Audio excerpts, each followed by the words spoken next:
राधा वल्लभ श्री हरिवंश, राधा वल्लभ श्री हरिवंश। जय जय राधा वल्लभ श्री हरिवंश, श्री वृंदावन श्री बन-चंद्र। जय जय राधा वल्लभ गुरु हरिवंश, गुरु वृंदावन गुरु बन-चंद्र। जय जय राधा वल्लभ श्री हरिवंश, श्री वृंदावन श्री बन-चंद्र। ओम श्री परमात्मने नमः। श्री गणेशाय नमः। कामना दो प्रकार की होती है, भद्र और अभद्र।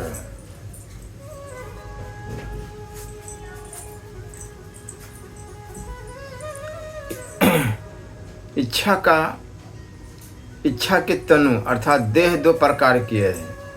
यहाँ तनु का अर्थ है स्वरूप अथवा प्रकार। अतः अभिप्राय यह हुआ कि इच्छा के दो स्वरूप है या इच्छा दो प्रकार की है। यह शुभ और दूसरी अशुभ, एक शिव और दूसरी अशिव, एक भद्र और एक दूसरी अभद्र। इच्छा के इन दो प्रकारों का वर्णन महर्षि व्यास जी ने योग भाष्य में किया है। इसका अभिप्राय यह है कि चित्त एक नदी है जो दो ओर बहती है, कल्याण की ओर तथा पाप की ओर। काम अर्थात इच्छा के दो रूप दर्शाए गए हैं। इस शब्दों से शिव का अर्थ होता है कल्याण, पाप पद तथा योग भाष्य इन दोनों में समान। मंत्र में यह भी कहा गया है कि शुभ इच्छाओं में बहुत बल होता है। शुभ इच्छा वालों का जो मनुष्य है, जो चाहता है वह पूरा हो जाता है। इसलिए सत्यम भवति यदि वृक्ष ने कहा गया है। पापी जन की इच्छाओं में वह बल नहीं होता। योग की आश्चर्यकारी सिद्धियाँ भी इसी शुभ इच्छा के परिणाम है। अतः शुभ इच्छाओं की प्राप्ति और अशुभ इच्छाओं का त्याग नित्य करना चाहिए। इसी में परम कल्याण संग्रहित है। संसार ग्रह से बचने का उपाय संसार में लिप्त होना। ग्रह पद से ग्रह यानी धातु है। वस्तुत यह ग्रह शब्द है हो गया है। अग्राह का अर्थ नाक यानी कि मगरमच्छ होता है। इस संसार का ग्रह रूप से वर्णन है। यह संसार ग्रह बड़ा चमकीला भड़कीला है। यह अपनी चमक से जनता को अपनी ओर खींच लेता है। जो मनुष्य इस संसार ग्रह की ओर खिंच जाते हैं उनकी देह दूषित हो जाती है। भोग का यह परिणाम स्वाभाविक है और अंत में वे भोगी इस संसार ग्रह के ग्रास बनकर नष्ट हो जाते हैं। रूस का अर्थ हिंसा भी है, जिससे यह भाव सूचित होता है कि चमकीला संसार ग्रह हिंसक है। यह हुआ प्रेम मार्ग का वर्णन। आश्रय मार्ग का वर्णन भाग में है कि प्रकृति में न फंसकर परमात्मा की ओर झुकना यह श्रेय मार्ग है। परमात्मा भद्र है, रुचिर है। उसको प्राप्त करने के लिए प्रथम संसार ग्रह का त्याग करना चाहिए। इस प्रकार मनुष्य अपने आप को उत्तम बनाकर उस परमात्मा की प्राप्ति कर सकता है। परंतु प्रश्न पैदा होता है कि संसार का त्याग क्या वैदिक सिद्धांत अनुकूल है? तो उत्तर है नहीं, क्योंकि संसार साधन परमात्मा की प्राप्ति का संसार और परमात्मा ये दो विरोधी मार्ग नहीं है। मन, वाणी और कर्म में मधुरता आनी चाहिए। मर्द की प्राप्ति के लिए ढूंढ इच्छा शक्ति या ढूंढ संकल्प का प्रयोग करना चाहिए। यदि मनुष्य ढूंढ संकल्प कर ले कि मुझे कभी भी कटु वचन नहीं बोलना है, सर्वदा मधुर वचन ही बोलना है, तो वह मनुष्य कटु वचनों पर या अपनी वाणी पर अवश्य विजय पा लेगा। जिह्वा, कर्तु और चित्त इन तीन का वर्णन है, परंतु इनका अर्थ संबंध कर्म इस प्रकार से होना चाहिए, चित्त, जिह्वा और कर्तु। जैसा कि कहा गया है कि यन मनसा मनुन्ते तदा चा वदति यदा चा पदति सत्कर्मणा करोति। अर्थात मनुष्य मन से जिसका मनन करता है उससे वह वाणी द्वारा बोलता है, और जो वाणी से बोलता है उसे कर्म द्वारा करता है। चित्त शब्द से मन का, जिह्वा से वाणी का और कर्तु से कर्म का ग्रहण करना चाहिए। अतः मन, वाणी तथा कर्म, इन तीनों की मधुरता का वर्णन। इस मधुरता के लिए किसी ब्राह्म औषध की आवश्यकता नहीं, और न कोई ऐसी ब्राह्म औषध भी है कि जिसके खान पान से मनुष्य दूसरों के लिए भला सोचने, बोलने और करने लग जाए। इसके लिए तो आंतरिक औषधि चाहिए, उसी के निरंतर श्रद्धापूर्वक सेवन से हमें मधुरता मिल सकती है। वो आंतरिक औषध ढूंढ शक्ति या ढूंढ संकल्प मात्र ही है। चेष्टा, स्वाध्याय और वाणी में मार्ग भावना का वर्णन करते हुए कहा गया है कि मधुर बनने की भावना को प्रबल बनाना चाहिए तथा चलने फिरने, उठने बैठने में मधुरता होनी चाहिए। स्वाध्याय में मधुरता का अभिप्राय है कि कर्कश आवाज से न पढ़ना, पढ़ने में अति शीघ्रता, स्पष्ट उच्चारण, शब्दों के मध्य मध्य में अनुच्चारण आदि दोष भी स्वाध्याय में मार्ग गुण के विरोधी है। वाणी से भी मधुर बोलना चाहिए। क्रूर दृष्टि मनुष्य मधुर दृष्टि नहीं हो सकते। मधुर दृष्टि से वे मनुष्य होते हैं जिनकी आंखों से प्रेम धारा निकले। मनुष्य के प्रत्येक अंग में मधुरता होनी चाहिए।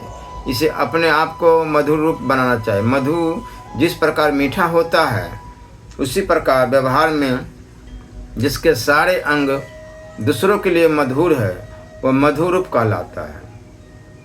जगत भर के लिए कल्याण करने का मतलब होता है कि स्वास्ति मात उच्च पिते नो अस्तु स्वास्ति गोभ्यम जगते पुरुषतभ्यम विश्वम सुभद्र सुवित्रम नो अस्तु जोगे दृश्यम सूर्यम। स्वार्थ भाव की जड़ पर कुठाराघात किया गया है। चित्त वृत्तियों को शुद्ध तथा हृदय को विशाल करने का साधन बताया गया। वास्तव में प्रार्थ जीवन ही चित्त के मलों को दूर करता और हृदय को महान बनाता है। प्रत्येक बुरे कर्म की जड़ मनुष्य की इच्छाओं में रहती है। इसलिए यदि अपनी इच्छाओं को शुद्ध कर लिया जाए तो बुरे कर्म कभी भी नहीं हो सकते। वेद शिक्षा देता है कि तुम अपने चित्त में दूसरों के लिए भला हो, ऐसी इच्छाएं पैदा करो। यदि तुम दूसरों का भला सोचोगे, उनका हित चाहोगे, तो उनके लिए भला करने वाले कामों में भी तुम अनायास प्रवृत्त हो सकोगे। मन जैसा सोचता है वैसी ही इच्छा करता है, और जैसी इच्छा करता है काम भी उससे वैसे ही होते हैं। इसलिए यदि अपनी इच्छाएं शुद्ध एवं पवित्र कर ली जाए तो हमारे कार्य भी उसी प्रकार से शुद्ध एवं पवित्र हो सकते हैं। माता के लिए, पिता के लिए, अपने लिए, गौओं के अर्थात पशुओं के लिए, पुरुषों तथा संपूर्ण जगत के लिए स्वास्थ्य और कल्याण हो, ऐसी इच्छा करने का उपदेश पाठकों को दिया गया है। साथ ही पाठक चित्त में यह भावना भी करे कि सारा संसार ऐश्वर्यशाली तथा उत्तम ज्ञान वाला हो जाए। जगत में पाठक आत्मबुद्धि भी करे। जगत को जब हम अपना कुटुंब जान ले तो जगत की वृद्धि देखकर हमें प्रसन्नता होगी और हम ईर्ष्या द्वेष की भट्ठी में नहीं जलेंगे, अपितु जगत की वृद्धि देखकर हमारा आनंद और बढ़ेगा। क्योंकि जगत हमारा एक परिवार बन गया है, इसलिए वसुधा को ही हमने कुटुंब मान लिया है।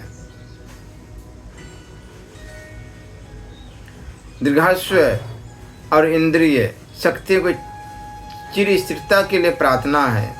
इस श्रुति उपदेश का सार सिद्धांत यह है कि इस वसुदेव कुटुंबकम की भावना से ओतप्रोत होकर ढूंढ इच्छा से जगत के कल्याणार्थ संकल्प ही करे। वैसे ही भावना रखे, क्योंकि संकल्प ही समस्त कर्मों का मूल है। संकल्पो वजायते कर्म मूलम। वेद ज्ञान विज्ञान के सागर है, उनका अक्षर अक्षर सत्य है। वेद ही मानव और पशु के अंतर को स्पष्ट करते हैं, क्या करना चाहिए क्या नहीं करना चाहिए, यह वेदों से ही हमें पता चलता है। वेदों के प्रति पूर्ण निष्ठा रखकर उनके बताए गए मार्ग पर चलकर ही मानव जीवन को सार्थक बनाया जा सकता है। देव दुर्लभ मनुष्य शरीर का प्रयोजन सकल दुख निवृत्ति एवं परमानंद की प्राप्ति है। केनोपनिषद में बताया गया है, कहा गया है। अर्थात इस मानव शरीर में यदि परम तत्व का बोध हो गया तो मानव शरीर सार्थक हो गया, अन्यथा मानो महान विनाश या सर्वनाश हो गया। अतः हम लोग सबको उत्पन्न करने वाले परम देव परमेश्वर की आराधना रूप यज्ञ में लगे हुए मन के द्वारा परमानंद की प्राप्ति के लिए पूर्ण शक्ति से प्रयत्न करें। युक्रेन मनसा व्यम देवस्यम सवितु सवे स्वर्गाय शक्त्याः। अर्थात हमारा मन निरंतर भगवान की आराधना में लगा रहे और हम भगवत प्राप्ति जनित अनुभूति के लिए पूर्ण शक्ति से प्रयत्नशील रहे। हम भगवान का ही एकमात्र आश्रय लेकर उनमें ही तन्मय बने, यही वेदों का आध्यात्मिक संदेश है।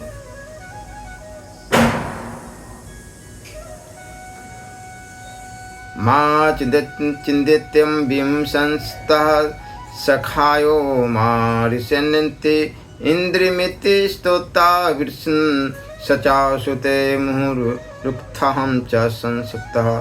हितकारी उपासकों सब एकाग्र होकर प्रसन्न होने पर अभीष्ट को पूर्ण करने वाले परमेश्वर की ही स्तुति करो एवं उनके ही गुणों तथा महिमा का बारंबार चिंतन करो, कीर्तन करो।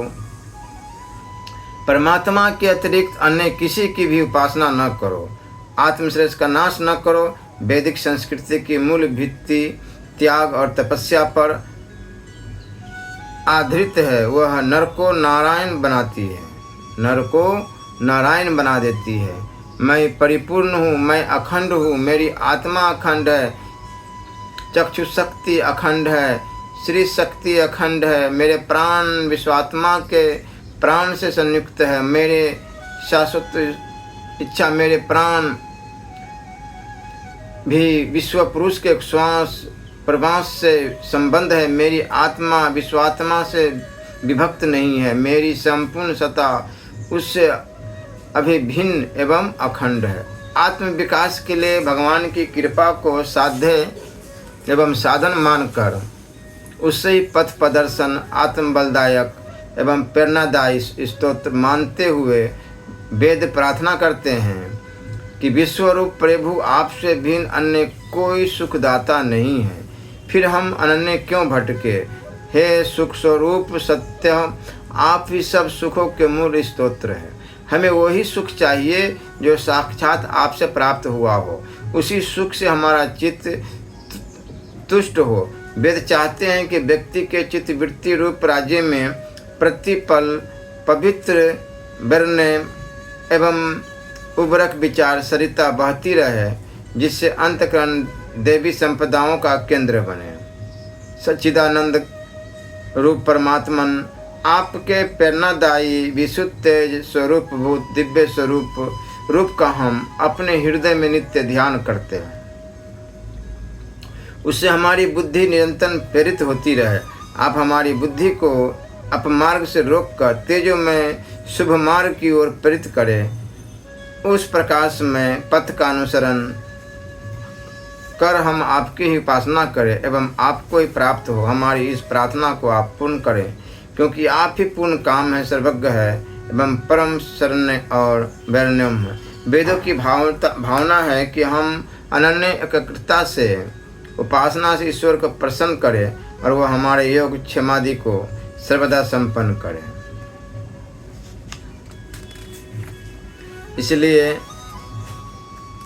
जो भी काम काज करते रहे हर समय भगवत चिंतन अवश्य करनी चाहिए, हर समय नाम जप अवश्य करनी चाहिए। संसार को धारण करने वाले हे भगवान, हमारी अभिलाषाएं आपको छोड़कर अन्यत्र कहीं कदापि न गई है न जाती है, अतः आप अपनी कृपा द्वारा हमें सब प्रकार सामर्थ्य से संपन्न करें।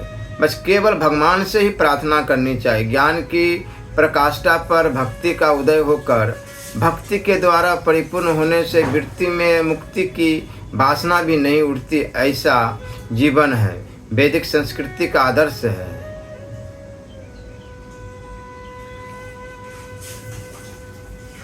प्रभु जो आपका आनंदमय भक्ति रस है हमें वही प्रदान करे। जैसे शुभकामनामयी माता अपनी संतान को संतुष्ट एवं पुष्ट करती है, वैसे ही आप मुझ पर कृपा करें। ज्ञान एवं कर्म का अंतिम परिणाम रूप भक्ति और उस भक्ति के अंतिम परिणाम रूप उन विराट विश्वरूप पुरुषोत्तम की शरणागति को ही वेद श्रेय मार्ग में महत्वपूर्ण मानते हैं। हे परम तेजोमय परम पवित्र परमेश्वर, दीनता दुर्बलता के कारण मैं अपने संकल्प से प्रज्ञा से कर्तव्य से उल्टा चला जाता हूँ। शुभ शक्तिशालीन मुझ पर कृपा करके मुझे सुखी करे। वेद ईश्वर से प्रार्थना करते हैं कि हे ईश्वर हमें सन्मार्ग पर लाए, वह हमारे अंतकरण को उज्ज्वल कर आत्मश्रेय के सर्वोच्च शिखर को प्राप्त करा दे। हे प्रभु, हमारे मन को कल्याण मार्ग में प्रेरित करे। हे सारे जगत के उत्पादक प्रेरक देव, तू हमारे सारे दुराचरणों को दूर कर दे और सभी कल्याणकारी गुण हम में भर दे। मानव मन को मोह, क्रोध, मत्सर, काम, मद और लोभ की दुर्वृत्तियां सदैव घेरे रहती है। इन 6 मानसिक शत्रुओं के निवारण के लिए वैदिक मंत्रों में पशु पक्षियों की उपमा से दमन करने की सम्मति दी गई। जैसे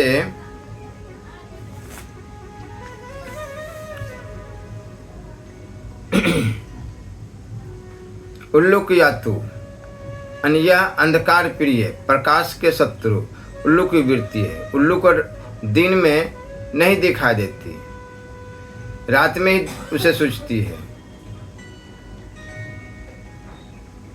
यह क्रोधी और क्रूर भेड़िए की वृत्ति है। यह दूसरों और अपनों पर भी गुर्रा कर दौड़ने वाले कुत्ते की वृत्ति है। यह चकवी की वृत्ति है। असामाजिक वृत्ति तुम सुप्रयातु, यह ऊंची उड़ान भरने वाले गरुड़ की वृत्ति है। अभिमानी वृत्ति, यह दूसरों की संपत्ति छीन लेने वाले गिद्ध की वृत्ति है। लोलुप वृत्ति, अतः यो मनुष्य तू साहसी बनकर उल्लू के समान मोह, भेड़िए के समान क्रोध, श्वान के समान मत्सर, कोक के समान काम और गरुड़ के समान मद और लोभ तो गिद्ध के समान समझकर मार भगा दे। अर्थात तू प्रभु से बल मांगकर इन 6 प्रकार की राक्षसीय भावनाओं को पत्थर के सदृश कठोर साधनों से मसल दे। वेदों की मान्यता है कि तपपूत जीवन से ही मोक्ष की उपलब्धि होती है। जो प्रभु गुण गाने वाली गायत्री द्वारा अपने जीवन की आत्मशुद्धि कर स्वामी बन गया है, जिसने सब पदार्थों का निरूपण करने वाले ईश्वरीय ज्ञान वेद को जीवन में पुनः धारण कर लिया है, वही मानव वेद ज्ञान रूपी पके हुए ओदन के ग्रहण सदृश मृत्यु को पाकर मोक्ष प्रद प्राप्त करता है, जो मानव जीवन का अंतिम लक्ष्य है। वेद भगवान के संविधान है।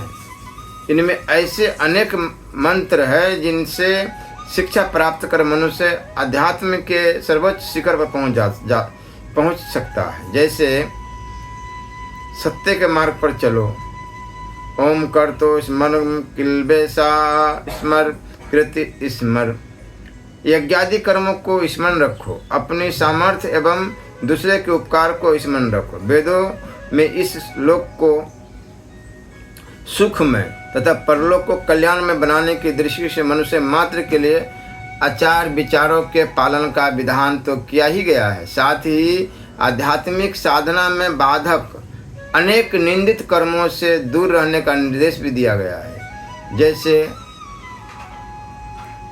जुआ मत खेलो,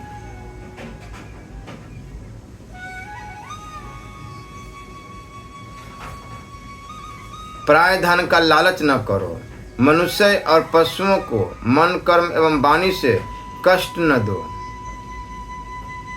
जीवन के उदात्त सुख के लिए ब्रह्मचर्य की आवश्यकता होती है। उस बल के साधन का एकमात्र उपाय है वीर्य रक्षा। इसी वीर्य रक्षा का नाम है ब्रह्मचर्य। वेदों में ब्रह्मचर्य एवं ब्रह्मचारी की बहुत प्रशंसा मिलती है। अथर्ववेद में एक ही स्थल पर 25 मंत्र ब्रह्मचर्य के महत्व को बतलाते हैं। उनमें बतलाया गया है कि राजा अपने राष्ट्र की रक्षा, आचार्य अपने ब्रह्म की रक्षा, कन्या अपने लिए तरुण पति की प्राप्ति, कन्या अपने लिए तरुण पति की प्राप्ति, गौ अश्व आदि पशु घास तृण खाने की सामर्थ्य, देवता अपना अमर तत्व और इंद्र अपना स्वर्गाधिपत्य ब्रह्मचर्य द्वारा ही प्राप्त कर सकता है। अथर्ववेद 11 और 5 में बताया। वेद में मनुष्य मात्र को ही ब्रह्मचर्य का उपदेश नहीं दिया गया, अपितु यथावर जंगम जड़ चेतन रूप सारे संसार को उसका उपदेश दिया गया है।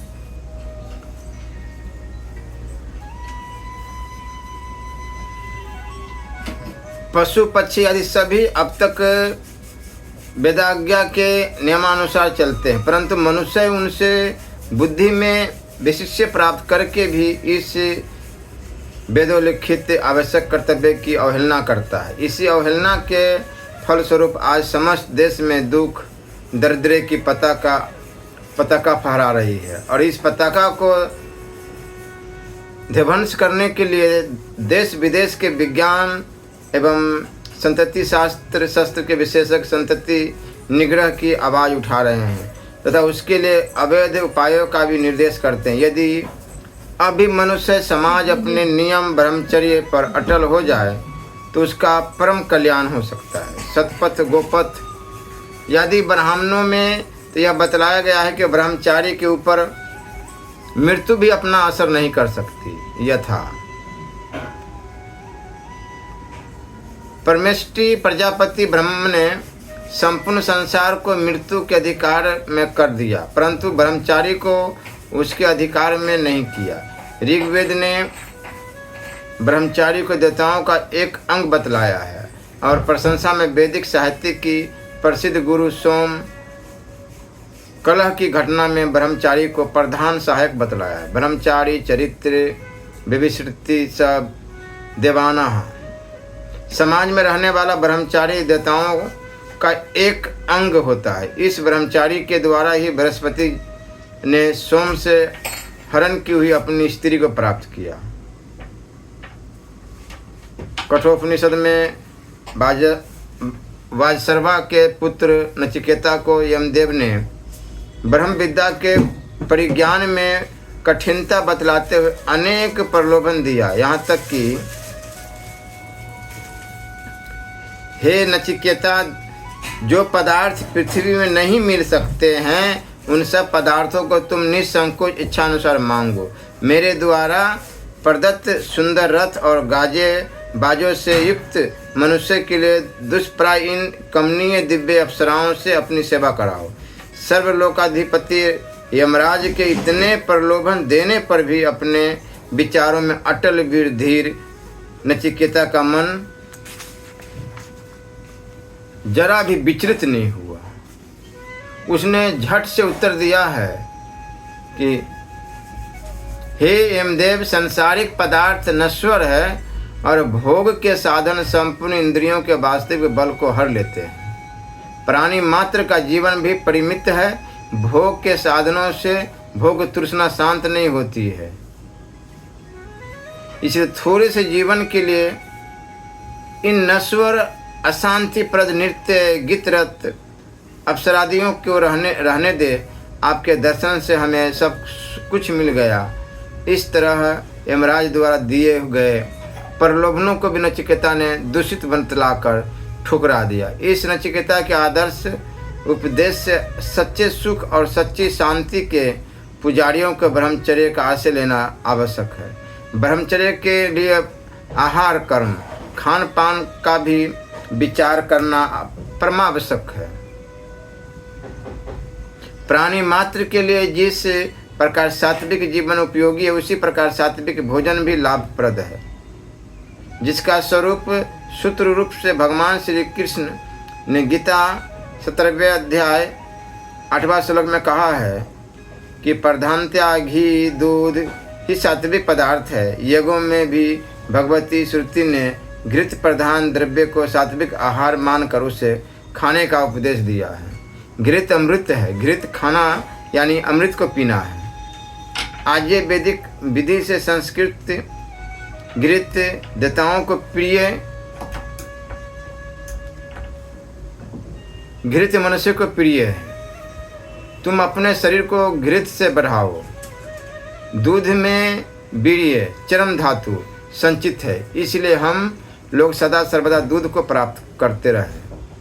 अश्वनी देवता दूध से दुर्बुद्धि को नाश करके अमृत स्वरूप शुद्ध जीवन वीर्य को उत्पन्न करते हैं। वाक साधन सात्विक जीवन के लिए वाक साधन भी परम आवश्यक है। यह 2 प्रकार का है।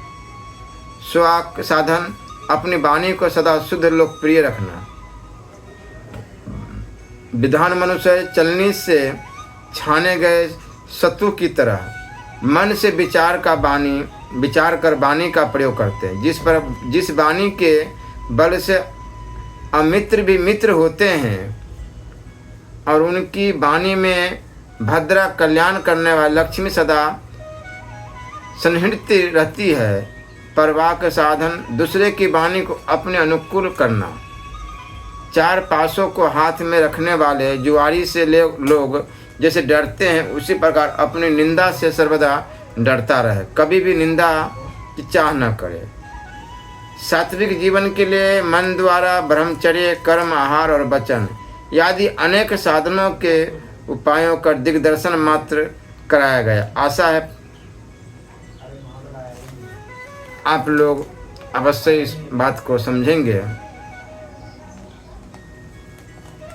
प्राणी मात्र को एक दिन वर्तमान देह छोड़कर अपने शुभाशुभ कर्मों के अनुसार किसी न किसी लोक में अवश्य जाना है, क्योंकि बिना भोगे कर्म नष्ट नहीं होते हैं। लिखा भी है कि अनेक कल्प कोटि में भी बिना भोगा हुआ कर्म छिन्न नहीं होता। इस कर्म फल को भोगने के लिए मानव इस जीव लोक में या परलोक में शरीर धारण करता है। जो प्राणी अच्छा कर्म करता है वह पुण्य लोक में जाता है, और जो बुरा कर्म करता है वह पाप लोक में जाता है। अग्नि की प्रार्थना है कि हे अग्नि, जो आपके सुखप्रद स्वरूप है, उनसे इस प्रेत को अच्छे कर्म करने वाले प्राणी जिस लोक में जाते हैं उस लोक में ले जाइए। अब यह सिद्ध होता है कि अच्छे कर्म करने वाले का लोक अलग है। यजुर्वेद में भी अच्छे कर्म करने वालों का लोक अलग बतलाया गया है। अथर्ववेद में भी परलोक का इस प्रकार निर्देश किया गया है। स्वर्ग या नरक में जाने के लिए यम देवता की सम्मति ली जाती है। पाप का फल भोगने के लिए ही प्राणी यम के पास जाते हैं। इसमें उपयुक्त प्रमाण है। स्वर्ग में भी यम की सम्मति ली जाती है, क्योंकि यम और यमी का एक तत्व प्राप्त कर इसको उत्कृष्ट स्वर्ग में पहुंचाओ, यह कहा गया है। इन प्रमाणों से सिद्ध होता है कि इस लोक से अन्य कोई परलोक अवश्य है, जिसकी रचना अनेक विधि महत्ता प्रतिपादित की है। वेद में प्रसिद्ध 3 लोक है, पृथ्वी, अंतरिक्ष और धूलोक। इन लोकों के एक एक देवता है। पृथ्वी लोक के देवता अग्नि, अंतरिक्ष लोक के देवता इंद्र या वायु और धूलोक के देवता सूर्य है। इन अग्नि तथा सूर्य आदि देवताओं के भाग में अलग अलग कार्य एवं वस्तुएं हैं। उनमें प्राप्त श्रवण, प्राप्तकालीन यज्ञ, बसंत, चैत्र और वैशाख मास तथा शरत, आश्विन तथा कार्तिक मास, ऋतु, गायत्री और अनुपुष्ट छंद, त्रिवृत और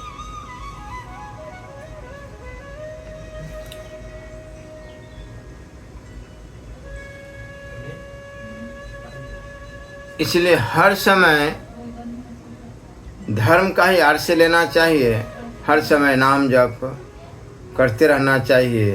राधा राधा राधा राधा राधा राधा राधा राधा, जो भी आपको प्रिय हो, राम कृष्ण हरि गोविंद, शिव शिव, एक नाम लेकर के हर समय कम से कम बोले, जहाँ ज़रूरत पड़े वहीं बोलनी चाहिए। बेफालतू में बेमतलब का बक बक बक बक नहीं करना चाहिए। श्री राधा वल्लभ लाल की जय।